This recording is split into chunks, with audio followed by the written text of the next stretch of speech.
Mon fils de 14 ans a mis KO la nouvelle femme de son père le jour du mariage. Et oui, j'en suis fière. C'est mon supérieur qui m'a passé le coup de fil. Votre fils a commis une agression grave au mariage de son père. Vous devez rentrer tout de suite. J'étais alors sur une base en Allemagne. Ça faisait 8 mois que je n'avais pas vu mes garçons. Et voilà qu'on m'annonce que mon ado, qui avait arrêté la lutte parce qu'il ne supportait pas l'idée de blesser qui que ce soit, était accusé d'avoir frappé violemment une femme devant l'hôtel. Après 18 heures d'un voyage en urgence, je me suis précipitée chez mon ex-mari, là où se trouvait mon fils. Il y avait encore des traces de sang séché sur l'allée, celui de la mariée. J'ai sonné. Conrad, mon ex, m'a ouvert, le visage tordu par la colère. « On va porter plainte. Je ne prends parti pour personne tant que je n'ai pas entendu les deux versions. » ai-je lâché en entrant. Le salon ressemblait à une salle d'audience. Les parents de Conrad assis, son frère Potter campé près de la cheminée, sa sœur Fen tassée dans un coin, les parents de la mariée plantés comme des cerbères. Et au centre, Lorraine la mariée, plâtre sur le nez, deux cocards bien voyants, le visage recouvert de pansements, sanglotant en se tamponnant les yeux. Et puis, au milieu de tout ça, mon fils. Mon fils de 14 ans, celui qui refusait d'écraser un insecte parce qu'il disait qu'il aurait pu naître fourmi, celui qui passait des heures à apprendre l'origami à son petit demi-frère. Il était assis droit, menton levé, les yeux dans les miens, pas l'ombre d'un remords, même une pointe de fierté dans le regard. « Ton fils a détruit notre famille », a lancé Conrad en ravalant sa rage. « Regarde ce qu'il a fait à son visage. » Lorraine éclatait de plus belle. « C'est un monstre. Il sera jugé comme un adulte, non ?» Le grand-père secouait la tête. Dégoûté, j'ai détaillé mon fils, ses jointures gonflées et marquées. Il ne semblait y avoir aucune excuse. Pourtant, je lui ai demandé ce qu'il s'était passé. Il a balayé la pièce du regard, a pris une grande inspiration, puis a dit d'une voix posée « Vous voulez la vérité ? Elle m'a agressé sexuellement pendant 6 mois. Voilà pourquoi j'ai fait ça. » Le temps s'est arrêté, puis la pièce a explosé. « Menteur! Quelle horreur! Comment tu oses ?» J'ai vu le visage de Lorraine se décomposer un instant avant qu'elle ne reparte dans les larmes.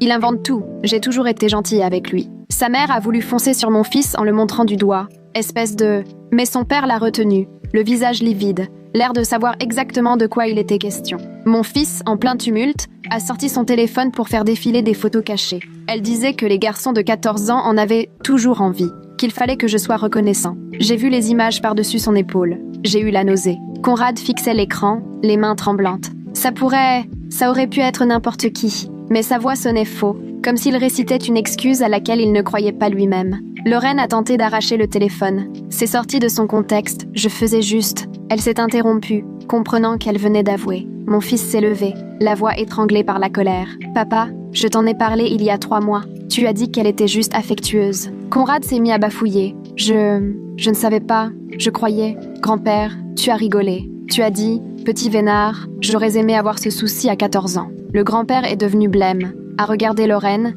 puis son petit-fils, et quelque chose s'est brisé dans son regard. Tante Fen, tu m'as dit d'arrêter de dramatiser. Fen reculait vers la porte, les larmes aux joues. Mon Dieu, je croyais juste que Oncle Potter, tu as dit que je devrais être content. Potter, la tête dans les mains. Seigneur, je plaisantais. Je savais pas. Mamie, tu as dit qu'un garçon ne pouvait pas être violé par une femme. Elle s'est effondrée sur le canapé, chapelet serré dans les mains, marmonnant des prières. Chacun d'entre vous m'a demandé de me taire. Les parents de Lorraine se disputaient à voix basse. Son père a soufflé. Pas encore, Patricia. Tu avais dit qu'elle allait mieux. Le mot « encore » est resté suspendu dans l'air. Mais ce n'est même pas pour ça que je l'ai frappé, a coupé mon fils. Tout le monde s'est figé. Comment ça, c'est pas pour ça? Ai-je demandé. La semaine dernière, je l'ai surprise en train de sortir de la chambre de Tommy à 2h du matin. Il a 9 ans. Mon sang s'est glacé. Tommy, c'était le plus jeune fils de mon ex-mari. Le masque de Lorraine s'est fissuré. Ce sale gamin m'a dragué. Conrad l'a agrippé par les épaules. « Qu'est-ce que tu viens de dire ?» Pour la première fois, la peur a traversé son visage. Mon fils pleurait, des sanglots qui vous retournent les tripes. Le matin du mariage, je t'ai supplié. Tu as dit « pas aujourd'hui ». J'ai compris qu'aucun mot n'arrêterait Lorraine, alors je l'ai stoppé comme j'ai pu. Il a séché ses larmes, est monté à l'étage puis est redescendu avec Tommy, qui s'est blotti dans ses bras. « Tommy, est-ce que Lorraine t'a touché ?» Le petit a hoché la tête, puis il a baissé son short de pyjama, dévoilant des bleus à l'intérieur des cuisses. La mère de Lorraine a hurlé sur sa fille. « Tu avais promis, tu allais en thérapie, tu avais juré que ça n'arriverait plus. » Lorraine est restée là, toute façade envolée, le visage déformé de rage et de honte. Et là, mon fils a repris la parole. On est des enfants, et chaque adulte ici a préféré la croire, elle, plutôt que nous. J'ai pris mon téléphone et j'ai appelé tout de suite les secours. La famille de Lorraine me suppliait de discuter, promettait de retirer la plainte, mais je n'écoutais plus rien. C'est à ce moment-là que Lorraine s'est enfermée dans la salle de bain. Je n'ai aucune idée de ce qu'elle y a fait, et franchement, je m'en fichais. 10 minutes plus tard, elle est ressortie pile quand la police arrivait. Ils l'ont embarquée. J'ai pris mes fils, Tommy et l'aîné, et je me suis réfugiée chez ma meilleure amie. 2 heures plus tard, mon téléphone a sonné. Le ton du détective était grave. Il faut venir au commissariat tout de suite. J'y suis allée le cœur au bord des lèvres. On m'a amenée directement dans une salle d'interrogatoire. Là, j'ai compris que ce que Lorraine avait trafiqué sur son téléphone en douce me mettait dans une situation bien compliquée et que certains savent toujours se ménager une porte de sortie. Le détective m'a fait traverser un couloir qui sentait le café froid et le produit d'entretien, puis il a ouvert une petite pièce où il n'y avait qu'une table en métal et 2 chaises en plastique. Il a fait glisser une chemise cartonnée devant moi et m'a demandé d'y jeter un œil. J'avais les mains qui tremblaient en l'ouvrant. À l'intérieur, j'ai découvert des captures d'écran de conversation entre Lorraine et moi, censées prouver que je lui aurais donné carte blanche pour gérer mon fils, comme elle l'entendait pendant mon absence. Un message affirmait que je lui faisais entièrement confiance pour la discipline. Un autre prétendait que j'estimais les adolescents avoir besoin de règles strictes et que je comptais sur elle pour s'en charger. Je fixais ces messages que je n'avais jamais écrits, incapable d'y croire. Pourtant, les dates remontaient à 3 mois plus tôt, au moment précis où mon fils avait parlé à Conrad pour la première fois. Le détective s'est assis face à moi, scrutant ma réaction. Il m'a expliqué qu'ils avaient retrouvé ces messages en fouillant le téléphone de Lorraine après son arrestation, puis il m'a demandé sans détour si je l'avais autorisé à recourir à la violence physique envers mon fils. Ensuite, il a voulu savoir si je lui avais permis d'avoir des relations sexuelles avec lui, sous prétexte d'éducation ou de punition. J'ai immédiatement nié, affirmant que c'était hors de question et que je n'avais jamais envoyé ces messages. J'ai exigé qu'on vérifie mes relevés téléphoniques pour le prouver. Il m'a alors annoncé qu'il devait conserver mon téléphone pour comparer et analyser les données. C'est à ce moment-là que j'ai compris que je n'étais plus seulement entendu comme témoin, mais que je devenais un suspect potentiel, voire un complice. On m'a conduit dans une autre pièce où un technicien a pris des photos de mes mains sous toutes les coutures, puis a pris mes empreintes en ancrant chaque doigt. Il m'a expliqué qu'il fallait écarter la possibilité que j'ai collaboré avec Lorraine. Le mot complice m'a glacé le sang. Lorraine essaie de m'entraîner dans sa chute en faisant croire que j'étais au courant et que j'approuvais ses agissements. Pendant 3 heures, ils m'ont passé au crible, question après question sur ma relation avec Lorraine. Quand l'avez-vous rencontrée? À quelle fréquence échangez-vous? De quoi parliez-vous? Étiez-vous au courant de la façon dont elle se comportait avec votre fils? Ils voulaient tout savoir dans les moindres détails. Avez-vous déjà abordé des questions d'éducation avec elle? Avez-vous remarqué un quelconque changement dans le comportement de votre fils? Pourquoi n'êtes-vous pas rentré plus tôt si vous soupçonniez quelque chose d'anormal? Chaque question me semblait être un piège. Finalement, ils m'ont laissé repartir, mais sans mon téléphone, et m'ont ordonné de ne pas quitter la ville. Je suis sortie du commissariat avec la sensation que les murs se refermaient sur moi. J'ai foncé directement au cabinet d'avocat Casey Maple Grove, recommandé par un ami. Dès qu'elle m'a vue, Casey a libéré son agenda. Elle m'a fait asseoir dans son bureau et m'a demandé de tout reprendre à zéro. Je lui ai raconté le mariage, ce que mon fils avait confié, et maintenant ces faux messages. Pendant que je parlais, elle tapait frénétiquement sur son ordinateur et a aussitôt envoyé des requêtes de préservation à tous les grands opérateurs et réseaux sociaux. Elle m'a expliqué que Lorraine avait probablement utilisé une appli de spoofing ou manipulé des captures d'écran pendant les 10 minutes qu'elle avait passées aux toilettes. Il nous faut absolument obtenir les vrais relevés téléphoniques pour prouver que ces messages sont des faux. Elle a aussi réclamé l'historique de recherche de Lorraine pour voir si elle avait cherché comment truquer des messages. Casey m'a dit de ne plus parler à la police sans elle. Lorraine essaie manifestement de tout embrouiller pour brouiller les pistes et semer le doute sur mon implication. Le lendemain matin, Derek Oakridge des services sociaux s'est présenté chez mon ami, où nous étions hébergés. Il devait entendre les 2 garçons séparément dans le cadre de l'enquête officielle. Il s'est montré bienveillant mais très rigoureux dans ses questions. Il a demandé à mon fils de tout raconter depuis le début avec Lorraine, y compris la première fois où elle était entrée dans sa chambre la nuit. Mon fils a expliqué qu'elle attendait que Conrad dorme, puis il a évoqué les menaces qu'elle lui faisait s'il parlait. Derek a tout consigné scrupuleusement et a fait signer chaque page à mon fils. Ensuite, il a interrogé Tommy à part. Le petit était effrayé, mais il a raconté à Derek les moments où Lorraine était venue dans sa chambre et il lui a montré les bleus toujours visibles sur ses jambes. Derek a photographié chaque marque, notant leur taille et leur couleur. Quelque chose clochait sérieusement avec le fait que Lorraine soit restée 10 minutes aux toilettes juste avant l'arrivée de la police. C'est long pour seulement s'absenter. Et la réaction de sa mère, pas encore, et la mention d'une thérapie, me faisait sérieusement douter du nombre d'enfants qui avaient pu subir la même chose. Derek a aussi fait venir une infirmière pour examiner les 2 garçons de façon approfondie. Après les entretiens, il s'est assis avec moi pour m'expliquer la suite. Il mettait en place un dispositif pour que je puisse voir les garçons, mais seulement sous surveillance, le temps de l'enquête. Je devrais les voir au bureau des services sociaux. en présence d'un travailleur social. C'était humiliant de devoir être surveillée pour voir mon propre fils. Mais je n'ai pas hésité, car leur sécurité passait avant tout. Derek m'a précisé que la procédure pénale contre Lauren suivrait son cours, quel que soit le résultat de l'enquête me concernant. Les révélations des garçons sont crédibles et cohérentes avec une situation de maltraitance. Les traces physiques sur Tommy confirment leur récit, mais l'avocat de Lauren cherchera sûrement à exploiter ces faux messages pour faire croire à mon implication, ou, au minimum, à de la négligence. Les jours qui ont suivi ont paru à la fois interminables et fulgurants. Casey a obtenu les relevés de mon opérateur qui prouvaient que je n'avais jamais envoyé ces messages. Les métadonnées montraient qu'ils avaient été fabriqués sur le téléphone de Lauren, grâce à une application tierce.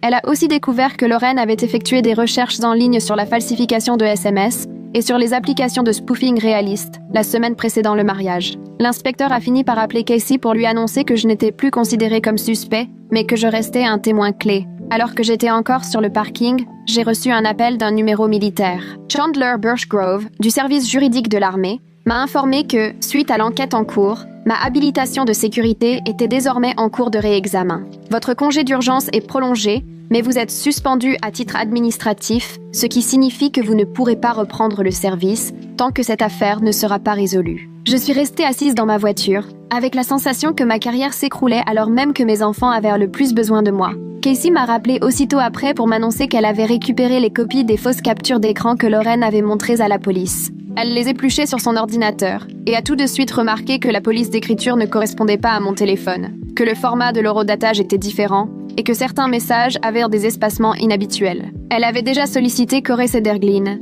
un expert en détection de fausses preuves numériques, qui arrivait pour tout examiner de près. Entre-temps, Devin Pineshire des services aux victimes m'a appelé pour me dire qu'elle avait obtenu un rendez-vous médical pour Tommy à l'hôpital pédiatrique dans l'après-midi. Je l'y ai conduit moi-même. Mais à notre arrivée en salle d'examen, on m'a prié d'attendre dans le couloir. Tommy paraissait minuscule en entrant avec seulement l'infirmière et le médecin. J'ai arpenté ce couloir pendant 3 heures, scotchant mon téléphone toutes les 5 minutes et tentant de ne pas imaginer ce qu'ils allaient en découvrir. L'infirmière lui a apporté 2 fois des jus de fruits et, à chaque passage, j'apercevais Tommy assise sur la table d'examen, en blouse d'hôpital. Lorsqu'ils ont enfin terminé, Tommy est ressorti, serrant contre lui un ours en peluche qu'on venait de lui offrir, sans oser croiser mon regard. Devin est sorti à son tour avec un épais dossier et m'a indiqué qu'ils avaient retrouvé des éléments en accord avec les déclarations de Tommy. Mon téléphone s'est mis à vibrer tandis que je recevais des messages vocaux de Conrad, furieux de ne pas pouvoir voir Tommy. Les nouvelles mesures de sécurité exigeaient que toutes les visites soient dorénavant encadrées,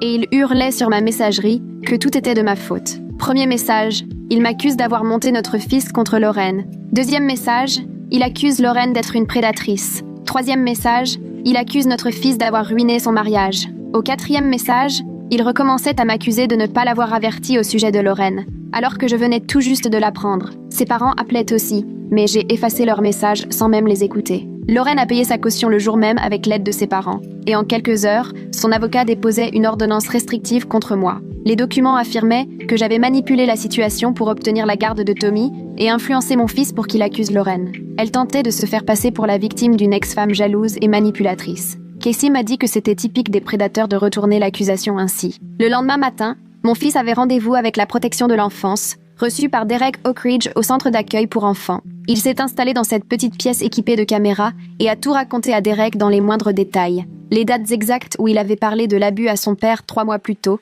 les mots précis de son grand-père qui s'était moqué de lui, la tenue que portait sa tante le jour où elle lui avait dit de ne pas exagérer, jusqu'au programme télé qui passait quand son oncle lui avait dit qu'il devrait être reconnaissant. Derek a tout consigné et dressé une chronologie officielle des adultes informés qui n'avaient rien fait. Le plan de sécurité imposait désormais que mes 2 garçons restent chez mon ami avec moi, mais seulement aux horaires autorisés. On a mis en place une routine étrange. J'arrivais à 7 heures pour les préparer pour l'école, je repartais quand ils montèrent dans le bus, et je revenais à 15 heures quand ils rentraient. Je devais repartir à 20 heures chaque soir, ce qui me brisait le cœur, car c'était précisément le moment où Tommy faisait ses pires cauchemars. Mon ami m'envoyait des messages pour me dire qu'il pleurait en m'appelant, mais il m'était interdit de revenir avant le lendemain matin. On a vécu ainsi des semaines, attendant que les enquêtes et les audiences avancent. Puis, un mail de la conseillère scolaire de Tommy m'a littéralement rendu malade. Elle avait consulté ses dossiers sur 1 an et repéré des changements nets 6 mois auparavant, soit pile à l'arrivée de Lorraine. Ses notes étaient repassées de A à C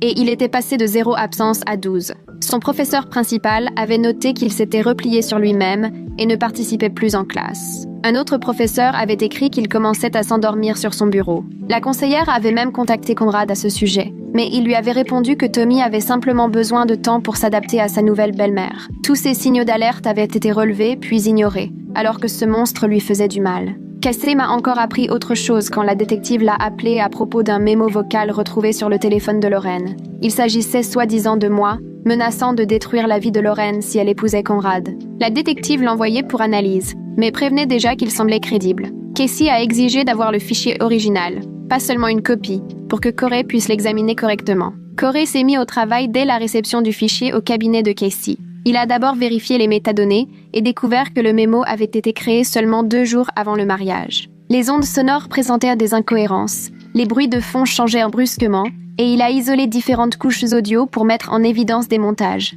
Des mots avaient été découpés et recollés. Les modulations ne correspondaient pas à une voix humaine, et on retrouvait des artefacts numériques typiques d'une voix générée par une IA. Corey a assuré qu'il pourrait prouver devant le tribunal que cet enregistrement était entièrement fabriqué, composé d'au moins 3 sources différentes et d'un logiciel de synthèse vocale. Casey a immédiatement déposé la preuve auprès du tribunal et engagé la procédure pour obtenir les relevés téléphoniques de Lorraine, en expliquant qu'il faudrait au moins 3 semaines pour obtenir les véritables journaux d'appel et métadonnées. Chaque jour d'attente semblait interminable. Je ne dormais presque plus, sachant que Lorraine continuait de colporter des mensonges à mon sujet. Casey me répétait qu'il fallait du temps pour constituer un dossier solide, mais je me sentais sombrer en voyant ma vie partir en morceaux. 2 jours plus tard, Casey m'a transféré un mail confidentiel du père de Lorraine, dans lequel il admettait que Lorraine avait déjà eu un incident avec l'enfant d'un voisin il y a 5 ans. La famille avait ensuite déménagé dans un autre État, et il réclamait une immunité avant de parler davantage. Casey m'a expliqué qu'il faudrait l'accord du procureur pour obtenir ce genre d'arrangement, ce qui prendrait des semaines. L'audience pour l'ordonnance d'éloignement est arrivée la première, et je croyais enfin qu'on allait nous accorder une vraie protection. Casey a plaidé que je n'avais jamais menacé Lorraine, que je cherchais seulement à protéger mon fils contre des violences. Le juge a à peine jeté un œil à nos preuves avant de prononcer des ordonnances de non-contact pour tout le monde. Selon lui, vu la gravité des accusations de part et d'autre, il préférait jouer la carte de la prudence. J'avais envie de hurler que la vraie prudence, c'est de protéger les enfants, pas leurs agresseurs. Pendant ce temps, Tommy passait des examens à l'hôpital pour enfants. Le médecin a relevé des éléments compatibles avec des violences, mais il s'exprimait avec une prudence médicale qui me donnait la nausée. Toujours des phrases comme « constatation évocatrice de traumatisme » ou « lésion compatible avec le mécanisme rapporté », au lieu de nommer franchement la réalité. Ce rapport devait nous aider, mais j'avais la sensation que personne n'osait dire les choses clairement. Puis Casey a reçu un appel d'un policier qui avait examiné la vidéo de la caméra piéton lors du mariage. Il avait retrouvé un enregistrement audio où l'on entend Lorraine parler à sa mère après que mon fils l'a frappée. Sur la bande, Lorraine dit « Ces photos ne devraient pas compter », avant que sa mère ne l'interrompe. Casey a demandé une copie sur le champ et l'a ajoutée au dossier dans les 2 affaires. Elle m'a expliqué que sa stratégie était de me défendre contre les accusations mensongères, tout en gardant à part le dossier pour l'agression supposée de mon fils. 2 procédures judiciaires, cela faisait 2 fois plus de travail et 2 fois plus de frais. Elle m'a prévenu que ça allait coûter cher et être épuisant, mais que nous n'avions pas d'autre choix. J'avais déjà dépensé 8 000 € et ce n'était qu'un début. Cette même semaine, je recevais une notification officielle de ma hiérarchie militaire. Ma habilitation de sécurité était suspendue le temps de l'enquête. Même si j'étais totalement blanchie, ça signait la fin de toute possibilité d'avancement. 15 ans de service irréprochable réduits à néant par les mensonges d'un prédateur. Mon supérieur m'a appelé personnellement pour me dire qu'il me faisait confiance, mais qu'il n'avait pas le choix. Le protocole exigeait une suspension pour toute accusation concernant des mineurs, quelle que soit la situation. Je suis passée d'un quotidien à entraîner des soldats en Allemagne à me retrouver assise au salon chez une amie, sans travail. Corey, lui, avait fini d'analyser le faux message vocal. Le père de Lorraine, qui subitement avait des informations sur une vieille histoire avec l'enfant d'un voisin, mais exigeait d'abord l'immunité, le timing était plus que louche. Pourquoi ne rien avoir dit dès l'arrestation de sa fille? Pourquoi attendre maintenant? Corey a prouvé que l'enregistrement avait été fabriqué à partir d'au moins 3 sources différentes, montées ensemble. Les traces numériques montraient clairement l'utilisation d'un logiciel de génération vocale par IA et la date de création dans les métadonnées remontait à 2 jours après le moment où Lorraine prétendait que j'avais laissé ce message. Il a rédigé un rapport technique détaillé que Casey pensait pouvoir pulvériser la preuve adverse au tribunal. Mais la justice prenait son temps, et chaque jour qui passait voyait mes enfants sombrer un peu plus. L'ASE a démarré l'évaluation pour un placement de Tommy, les parents de Conrad minimisant les violences. L'assistante sociale a interrogé la famille pour trouver quelqu'un de fiable, mais a déjà évoqué l'idée d'un accueil familial thérapeutique si personne ne convenait. L'idée que Tommy puisse partir chez des inconnus me rendait malade. La sœur de Conrad a appelé pour dire qu'elle prendrait Tommy, mais seulement si j'avouais avoir menti. Le frère a tenu le même discours. Ils exigeaient tous que je reconnaisse avoir tout inventé avant d'aider. L'assistante sociale leur a expliqué que poser une telle condition montrait bien qu'il n'était pas des solutions adaptées. Elle s'est donc tournée vers la famille élargie de Conrad, mais la plupart vivaient hors de l'État. 3 semaines après le début du cauchemar, Conrad a débarqué chez mon ami, exigeant de voir Tommy. Sarah, mon amie, l'a vu arriver par la fenêtre et a aussitôt appelé la police après avoir verrouillé la porte. J'ai saisi mon téléphone et filmé la scène depuis le salon. Conrad tambourinait à la porte en criant que Tommy était son fils, répétant que le protocole de sécurité était illégal et qu'il avait des droits parentaux. Tommy était caché, en larmes, dans le placard de la chambre, et mon fils tentait de le calmer. Les policiers sont arrivés en moins de 10 minutes, mais Conrad avait déjà donné un coup de pied dans la porte d'entrée, abîmant le cadre. Ils l'ont fait partir, mais ont précisé que sans ordonnance d'éloignement, ils ne pouvaient rien faire de plus. Sarah a dû remplacer la porte et installer des caméras ce jour-là. Casey a déposé en urgence une nouvelle demande d'ordonnance de protection, mais le juge n'allait pas l'examiner avant 1 semaine. Chaque soir, on guettait les voitures ralentir devant la maison, redoutant le retour de Conrad.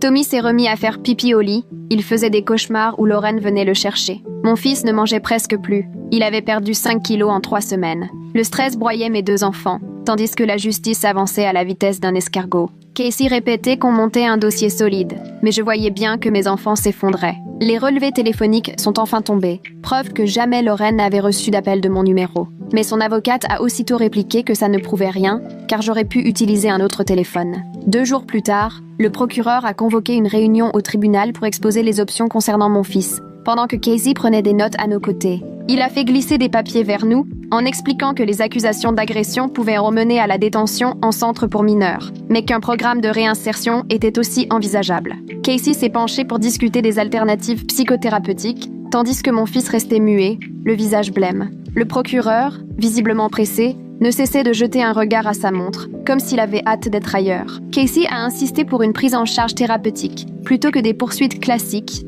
et, après 40 minutes de discussion, ils ont accepté d'y réfléchir à condition que mon fils rédige un récit écrit des événements. Ce soir-là, mon fils est resté 4 heures assis à la table de la cuisine, écrivant sans relâche tout ce que Lorraine lui avait fait subir. Sa main s'est crispée à 2 reprises, l'obligeant à s'arrêter pour la détendre. Je lui avais préparé un chocolat chaud, mais il n'y a même pas touché. Quand il a enfin posé son stylo, il avait rempli 12 pages recto-verso, détaillant chaque humiliation, chaque geste, chaque menace. Il a raconté comment Lorraine entrait dans sa chambre la nuit, le touchait pendant qu'il feignait de dormir, les photos qu'elle lui faisait prendre, les mots qu'elle lui murmurait. Personne ne te croira. Il a aussi expliqué comment il l'avait surprise avec Tommy et compris que le mariage était sa seule chance de l'arrêter. Rien que de lire tout ça, j'ai dû courir 2 fois à la salle de bain pour vomir, pendant qu'il dormait, épuisé, sur le canapé. Le lendemain matin, nous avons amené Tommy au centre d'accueil pour enfants, où il devait être entendu. De l'extérieur, la bâtisse ressemblait à n'importe quelle maison, des jouets dans la salle d'attente, des dessins colorés au mur. On a emmené Tommy dans une pièce spéciale, avec des caméras, tandis que j'attendais dans le hall, observant les autres parents absorbés par leur téléphone. L'enquêtrice, spécialement formée à parler aux enfants victimes, sans aggraver leur traumatisme, s'occupait de lui. À travers la porte, j'entendais Tommy pleurer, malgré ce qu'on disait de l'insonorisation. 2 heures plus tard, il est ressorti, refusant de croiser mon regard. L'enquêtrice a alors pris Casey à part pour lui présenter le compte-rendu préliminaire sur sa tablette. On y voyait que le schéma d'emprise remontait à 6 mois. D'abord de petites transgressions, puis chaque semaine, un peu plus loin. Lorraine répétait à Tommy que c'était leur secret et que s'il parlait, il lui arriverait des ennuis. On mentionnait des ecchymoses à différents stades de guérison, des changements de comportement notés par ses professeurs. Casey a dit qu'avec ce rapport, le dossier pénal se trouvait considérablement renforcé. Dans l'après-midi, le détective m'a reçu dans son bureau. Il m'a strictement déconseillé tout contact avec la famille de Conrad, expliquant que la moindre coordination entre témoins pourrait être interprétée comme une tentative d'influencer la procédure, même pour prendre des nouvelles. Casey a précisé que désormais, toute communication devrait passer par son bureau pour éviter toute suspicion d'ingérence. Elle m'a remis une adresse e-mail dédiée au dossier, qu'elle pouvait surveiller. 2 jours plus tard, Casey a obtenu l'autorisation d'un juge pour l'extraction complète des données du téléphone de Lorraine. L'équipe technique devait récupérer les fichiers supprimés et repérer les applications cachées pour faire éclater la vérité sur ces faux messages. L'avocate de Lorraine s'est débattue pendant une semaine, plaidant la violation de la vie privée, mais le juge nous a donné raison. L'opérateur a fini par envoyer l'historique complet de mes appels et SMS sur un an. Casey a étalé tous les relevés sur la table de réunion, surlignant au feutre jaune les dates clés. Aucun message envoyé au numéro de Lorraine au moment où elle prétendait avoir été menacée. Casey a alors affirmé « Voilà enfin une première vraie preuve qu'elle ment ». Elle a déposé la pièce au tribunal le jour même, pendant que je grignotais des biscuits mous du distributeur dans son bureau. Le lendemain matin, Corey a appelé, visiblement excité par ce qu'il venait de découvrir sur le téléphone de Lorraine. Dans un dossier de calculatrice, il avait mis la main sur une application de spoofing installée à 23h47, le soir du mariage, pile au moment où Lorraine s'était enfermée dans la salle de bain après notre appel à la police. Cette appli pouvait générer de faux messages avec n'importe quel numéro et rendre tout ça crédible sur des captures d'écran. Corey a envoyé son rapport technique avec la date d'installation et l'historique de l'application. Casey a transmis le tout au procureur, qui a rappelé dans l'heure. Il expliquait qu'avec toutes ces preuves, il n'envisageait plus vraiment de retenir des charges contre moi, mais qu'il ne fermerait pas officiellement l'enquête. Question de précaution juridique. Casey a relativisé, expliquant que c'était une stratégie classique et que je ne devais pas m'en faire. Mais évidemment, je n'arrivais pas à dormir pour autant. 3 jours plus tard, mon téléphone s'est mis à vibrer sans arrêt, inondé de notifications de numéros inconnus. Quelqu'un avait fait fuiter l'affaire en ligne, balançant mon nom et ma photo sur les réseaux sociaux. Au début, les messages semblaient compatissants, des inconnus m'écrivaient qu'ils me soutenaient, mais le ton a rapidement tourné. En quelques heures, ma boîte vocale s'est remplie de menaces de mort. Certains avaient retrouvé mon adresse mail pro, m'envoyèrent des descriptions insoutenables de ce qu'ils voulaient me faire. D'autres ont même publié l'adresse de mon ami, là où on logeait, en annonçant leur intention de venir incendier la maison. Casey m'a aidé à tout capturer et à porter plainte à la police, pendant qu'on installait des caméras de sécurité chez mon ami. Le harcèlement est devenu si violent que j'ai dû changer 2 fois de numéro en une semaine. Les enfants de mon ami avaient peur d'aller à l'école. Des voitures passaient lentement devant la maison, prenant des photos. Casey a fait appel à une société de sécurité privée pour patrouiller dans le quartier et nous accompagner lors des convocations au tribunal. En ligne, la foule avait déjà rendu son verdict. J'étais coupable, sans rien savoir de l'affaire. 3 jours plus tard, j'ai reçu une lettre de Fen, une écriture tremblante, disant qu'elle regrettait de ne pas avoir cru mon fils. Potter a envoyé un message pour dire qu'il ne prenait pas parti, mais qu'il lui fallait prendre du recul face à tout ça. Quant aux parents de Conrad, ils ont soudain cessé de répondre. Silence total, comme si on n'existait plus. La famille volait en éclats, chacun choisissant sa façon d'encaisser la culpabilité. Cette même semaine, les services sociaux se sont pointés chez mon ami, avec des documents sur le placement de Tommy. Ils ont expliqué qu'il devait rester en famille d'accueil thérapeutique, et que la famille de mon ami, grâce à leur formation, remplissait tous les critères. Tommy pouvait donc rester là où il se sentait en sécurité, tout en bénéficiant d'un accompagnement adapté. L'assistante sociale avait même apporté des jouets et des livres pour qu'il se sente chez lui. Les enfants de mon ami étaient très attentionnés avec lui et lui apprenaient à jouer aux cartes. 2 semaines s'étaient écoulées quand l'avocate de Lorraine a finalement déposé une demande pour faire exclure les photos de mon fils des éléments de preuve, avançant qu'elles avaient été obtenues de façon illégale et ne pouvaient donc pas être retenues au tribunal. Ce dépôt impliquait que mon fils allait peut-être devoir s'expliquer sur la façon dont il avait mis la main sur ces photos. Casey s'est lancé aussitôt dans la préparation de sa défense pour tenter de faire valider les preuves. L'audience a été fixée au mois suivant avec une convocation générale. Pendant ce temps, mon fils a dû comparaître devant le tribunal pour mineurs suite aux accusations d'agression.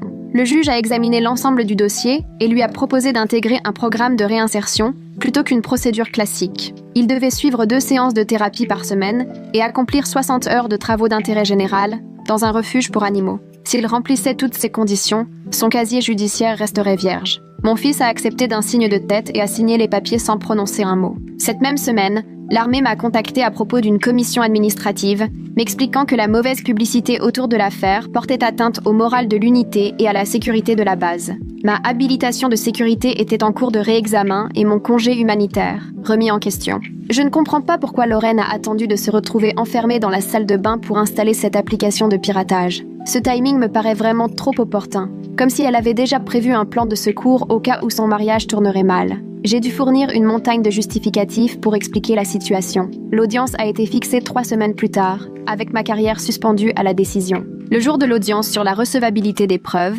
le juge n'a cessé de demander à l'avocate de Lorraine de s'expliquer sur les incohérences techniques des fichiers téléphoniques à charge contre moi. Corey avait mis au jour des horodatages incohérents et des métadonnées prouvant que certains fichiers avaient été créés après le passage de Lorraine dans la salle de bain. L'avocate bredouillait, tentant tant bien que mal de justifier ses contradictions. Le juge, le visage fermé, prenait scrupuleusement des notes, tandis que Lorraine, nerveuse, se triturait le visage, même si ses hématomes avaient disparu. Après 3 heures de débat, le juge a annoncé qu'il rendrait sa décision sous 15 jours. Les services sociaux, eux, avaient terminé leur enquête et conclu officiellement que Lorraine avait maltraité les 2 garçons.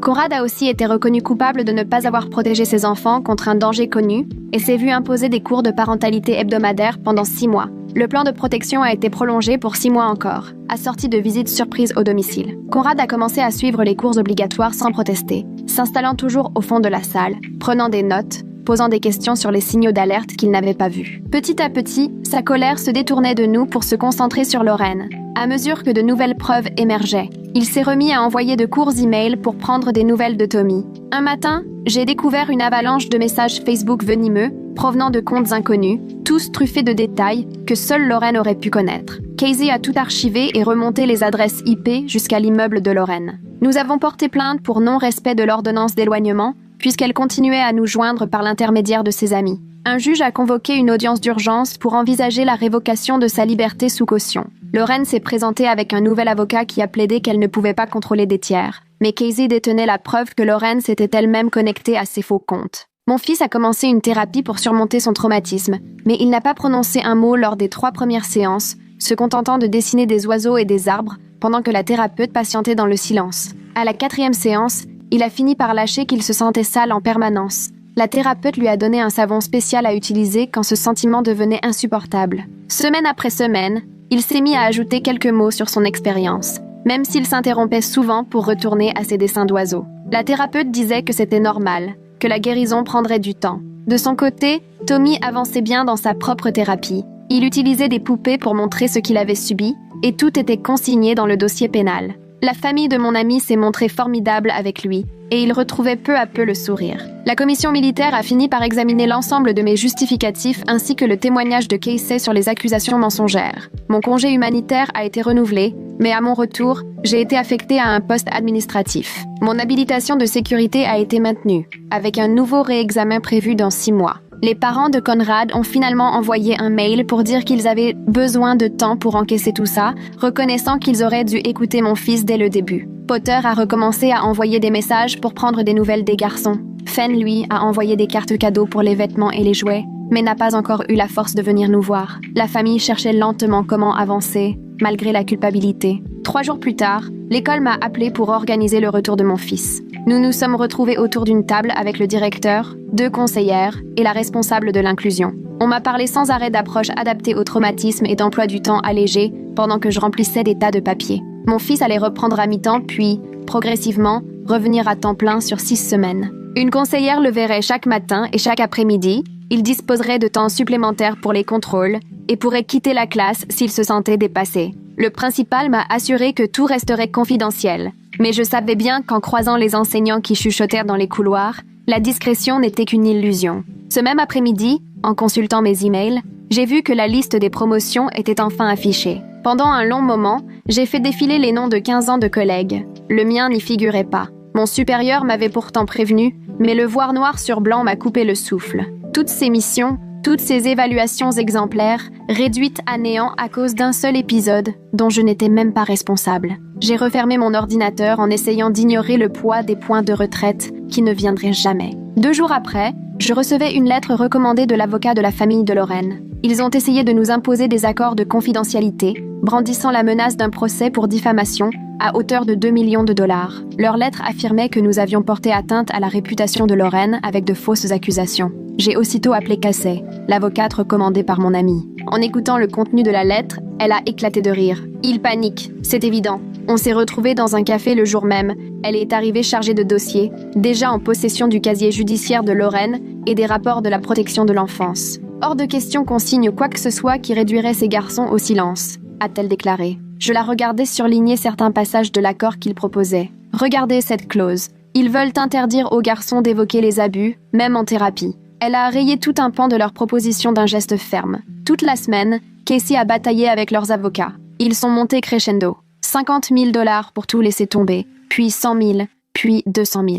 À chaque fois, Casey leur répondait invariablement « Mes clients veulent la justice ». pas de l'argent. Leur avocat s'est énervé, nous menaçant de frais de justice exorbitants. Casey n'a pas scié. Allez-y, je travaille au résultat, surtout pour ce genre d'affaires. Elle a fait glisser sa contre-proposition de l'autre côté de la table. Poursuite pénale maintenue, pas d'accord de confidentialité, aucun échange d'argent. L'avocat est devenu rouge de colère, mais il a tout de même pris les documents. Parallèlement, le procureur m'a appelé pour me donner des nouvelles du dossier Lorraine. On lui propose 18 mois si elle plaide coupable pour coups et blessures. J'ai eu un haut le cœur. Un simple délit? Elle a agressé 2 enfants. Le procureur, visiblement fatigué, m'a expliqué que l'avocat de Lorraine usait de toutes les ficelles pour faire invalider des éléments du dossier. Il voulait écarter les photos de mon fils sous prétexte qu'elles auraient été obtenues illégalement et affirmait que le témoignage de Tommy n'était pas fiable. Rien n'était épargné pour gagner du temps. Le procès n'aura pas lieu avant au moins 8 mois, a-t-il ajouté. Les tribunaux sont saturés. 8 mois d'attente, de factures d'avocats qui s'empilent,